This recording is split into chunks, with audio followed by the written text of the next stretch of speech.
आज का टॉपिक है भाषा, लिपि और व्याकरण। भाषा किसे कहते हैं? हम अपने समाज में रहते हैं, अपने विचारों को, अपने भावों को प्रकट करने के लिए किसी न किसी साधन की जरूरत पड़ती है। उस साधन को ही हम कहते हैं भाषा। कभी कभी जैसे स्टेशन मास्टर हरी झंडी दिखाकर इशारा करता है, वो सांकेतिक भाषा होती है। कभी कभी हम बच्चों को मुंह पर उंगली रखकर इशारे से चुप करने के लिए कहते हैं, वो सांकेतिक भाषा है। लेकिन सांकेतिक भाषा के द्वारा हम अपनी बात को विस्तार से नहीं बता सकते, इसीलिए हमें जरूरत पड़ती है भाषा की। भाषा क्या है? भाषा एक संस्कृत का शब्द है जो कि भाष धातु से बना है। संस्कृत का शब्द है, भाष धातु से बना है। इसका अर्थ होता है बोलना या वाणी। भाषा विचारों का आदान प्रदान वाला साधन होता है, यानी हम अपने विचार कैसे प्रकट कर रहे हैं? बोलकर। आप कैसे कर रहे हैं? सुनकर। मैं लिखकर करूंगी, आप पढ़कर करेंगे। तो विचारों का आदान प्रदान जिसके द्वारा किया जाता है वो क्या कहलाएगा? भाषा। भाषा के दो रूप होते हैं, मौखिक रूप और लिखित रूप। मौखिक रूप में हम अपने मन के भावों को बोलकर प्रकट करते हैं और दूसरा उसको सुनकर ग्रहण करता है, वो कहलाता है मौखिक रूप। लिखित रूप में हम अपने मन के भावों को लिखकर प्रकट करते हैं और दूसरा उसको कैसे समझेगा? पढ़कर। तो लिखित रूप में लिखकर और पढ़कर भावों का आदान प्रदान होता है। 14 सितंबर 1949 को भारतीय संविधान ने हिंदी को क्या माना? राजभाषा। कब? 14 सितंबर। इसीलिए हिंदी दिवस भी 14 सितंबर को मनाया जाता है। संविधान की जो 8वीं अनुसूची है उसमें 22 भाषाओं को मान्यता प्राप्त है। 22 भाषाओं को मान्यता है। भाषाएं हिंदी, कन्नड़, तेलुगु, तमिल, कोंकणी, गुजराती, मराठी, इस प्रकार से 22 भाषाओं को इसमें मान्यता प्राप्त है। बोली क्या कहलाती है? बोली किसे कहेंगे हम? एक सीमित, एक छोटे से एरिया में जो बोली जाती है भाषा, उसका स्थानीय जो रूप होता है वो क्या कहलाएगी? बोली। छोटे से एरिया में जो बोली जाती है भाषा उसको हम क्या बोलेंगे? बोली। जैसे अवधी, खड़ी बोली, ब्रज, भोजपुरी। जैसे कहावत भी है, कोस कोस पे पानी बदले, 4 कोस पर बानी। फिर से सुनिए, कोस कोस पर पानी बदले, 4 कोस पर बानी। इसका क्या अर्थ है कि एक एक कोस पर, कोस क्या होता है? डिस्टेंस को, डिस्टेंस मापी जाती है इसमें। एक एक कोस में पानी का स्वाद, पानी का टेस्ट बदल जाता है और 4 कोस में क्या बदल जाती है? बोली।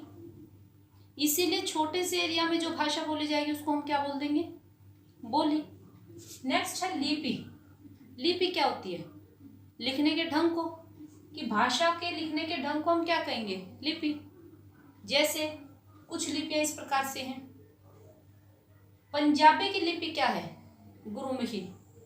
पंजाबी किसमें लिखी जाती है? कौन सी लिपि है उसकी? गुरुमुखी। अंग्रेजी की रोमन। हिंदी, संस्कृत, गुजराती, मराठी और नेपाली, इन सब की देवनागरी है। देवनागरी देखिए, हिंदी की, संस्कृत की, गुजराती की, मराठी की और नेपाली की, सबकी लिपि क्या है? देवनागरी। उर्दू की लिपि क्या है? फारसी। नेक्स्ट है व्याकरण।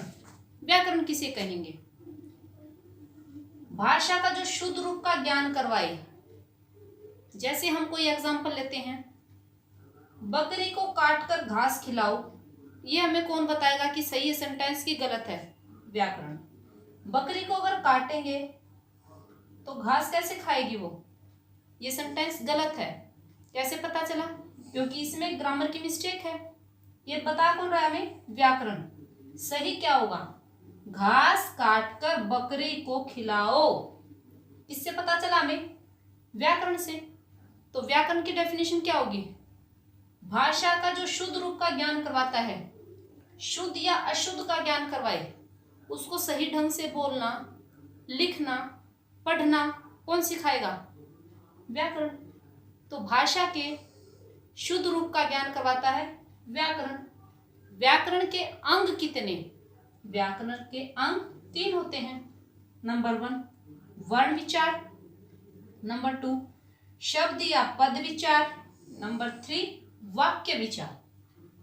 वर्ण विचार में वर्णों के बारे में बताया जाएगा, वर्णों के भेद क्या होते हैं। शब्द विचार में शब्द विचार, शब्द की उत्पत्ति, शब्द के कितने पार्ट। वाक्य विचार में वाक्य के अंग, वाक्य के बारे में विचार किया जाता है। ये व्याकरण के 3 अंग होते हैं। फिर से देखिए एक बार, क्विक रिवीजन ले रहे हैं। भाषा विचारों का आदान प्रदान, हम अपने मन के भावों को कैसे प्रकट करते हैं, वो क्या कहलाएगा? भाषा। 2 रूप होते हैं, मौखिक रूप और लिखित रूप। मौखिक रूप जैसे हम टीवी में न्यूज़ सुनते हैं, वो हमारा मौखिक रूप है। हम न्यूज़पेपर पढ़ते हैं, वो हमारा लिखित रूप है। 14 सितंबर को हिंदी दिवस मनाया जाता है। बोली आपको बताया था कि छोटे से एरिया में जो बोली जाती है उसको हम बोली बोलेंगे।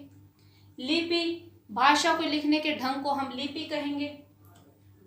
हिंदी, संस्कृत, गुजराती, मराठी, नेपाली, इन सब की लिपियां क्या हैं? देवनागरी। व्याकरण, सही ढंग से बोलना, लिखना, पढ़ना, इन सब का ज्ञान कौन करवाएगा? व्याकरण। व्याकरण के 3 अंग, वर्ण विचार, शब्द विचार, वाक्य विचार। जैसे रमेश को गर्म करके दूध दो, सेंटेंस गलत है कि सही है? गलत, क्योंकि अगर रमेश को गर्म करेंगे तो दूध कैसे पिएगा? रमेश को दूध गर्म करके दो, ये सेंटेंस सही होगा। किससे पता चला? व्याकरण से। आई होप आपको अच्छे से क्लियर हो गया होगा ये। Thank you.